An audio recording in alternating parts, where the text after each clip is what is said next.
قراءت کی کون سی غلطی سے نماز ٹوٹ جاتی ہے؟ آفرین صاحبہ انڈیا سے۔ قرآن مجید میں کچھ ایسے مقامات ہیں کہ اگر انہیں نماز میں تھوڑا سا بھی غلط پڑھ لیں تو نماز فوراً ٹوٹ جاتی ہے۔ ایسے کون سے مقامات ہیں؟ ان کی نشاندہی فرما دیں۔ بھائی قرآن مجید میں ایسے مقامات تو ہائی لائٹ کرنا تو ناممکن ہے، وہ تو سارے ہی مقامات ایسے ہیں کہ ان کو آپ غلط پڑھ لیں گے تو وہ نماز ٹوٹ جائے گی۔ کتنا غلط پڑھیں گے کہ کسی آیت کو اتنا غلط پڑھ لینا کہ آیت کا اصل مفہوم بالکل اس کے اپوزٹ ہو جائے۔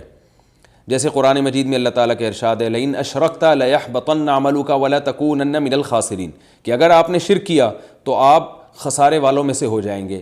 اب کسی قاری نے غلطی سے پڑھ لیا ولتکونن من الخاسرین کو من الحاسرین پڑھ لیا، حاسرین کا مطلب حسرت والوں میں ہو جائیں گے، تو معنی چینج تو ہوا ہے لیکن بالکل الٹ نہیں ہو گیا، تو الٹ نہیں ہو گیا، بالکل ہی قرآن کے مفہوم کے بالکل اپوزٹ نہیں ہو گیا، معنی چینج ہوا ہے۔ تو اس سے اگر یہ غلطی سے کیا تو نماز نہیں ٹوٹے گی، لیکن غلط ہے، ایسا کرنا جائز نہیں ہے۔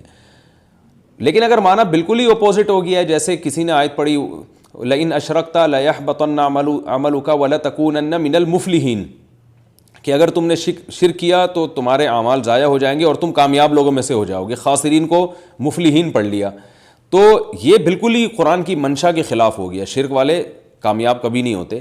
تو ایسی بڑی فحش غلطی جب ہوگی کسی آیت کے پڑھنے میں تو چاہے وہ کہیں بھی ہو تو پھر نماز ٹوٹ جاتی ہے۔ لیکن یہ ضروری ہے کہ اس کا کوئی اور صحیح مطلب نکل نہ سکتا ہو۔ اگر آیت کسی نے غلطی سے غلط پڑھ لی، اس کا غلط مطلب بھی کوئی بیان کر سکتا ہے، صحیح مطلب بھی، تو بھی نماز نہیں ٹوٹے گی۔ اور اگر ایسا مطلب ہے کہ وہ غلط ہی بن رہا ہے، صحیح مطلب بن ہی نہیں سکتا، تو پھر نماز ٹوٹ جائے گی، دوبارہ پڑھنی پڑے گی۔